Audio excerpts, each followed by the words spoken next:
এই চ্যানেলে সম্প্রচারিত সকল খবরই সচেতনতামূলক এবং শিক্ষণীয়, কোনো কিছুই প্রভাবিত নয়।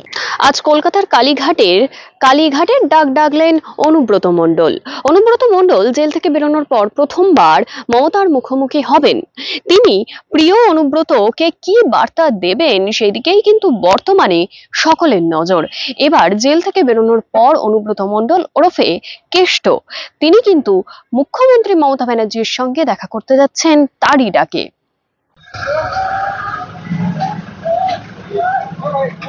একটু সাইডে ছাড়বেন। হ্যাঁ হ্যাঁ সরে যান, সরে যান। আমরা এগোবো না, একটু বাড়ি থেকে অনুব্রত একটু মণ্ডল পিছিয়ে এসো দাদা, তিনি একটু বেরোচ্ছেন। তোমার মাথাটা কেটে যাচ্ছে। এই তিনি দিও যাবেন না ওরকম। কলকাতায় আজ। জি, দাদা সাইডে ছাড়বেন। দাদা কিছু বলবেন? পিছিয়ে যাবেন, পিছিয়ে যাবেন।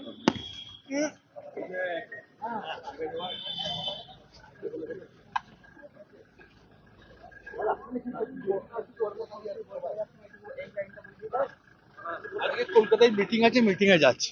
দাদা কেমন লাগছে 2 বছর পর আপনি দিদির সঙ্গে দেখা করবেন? কেমন লাগছে দাদা? ভাই দিদির সঙ্গে দেখা করবে, এটা ভালোই তো লাগবে ভাই। দাদা কি প্রস্তাব রাখবেন দাদা? প্রস্তাব রাখবেন দাদা। দাদা 2 বছর পরে যাচ্ছেন, কেমন লাগছে? বললাম ভাই দিদি কাছে যাবে, তো দিদি কাছে ভাই যাবে, অসুবিধা কি আছে?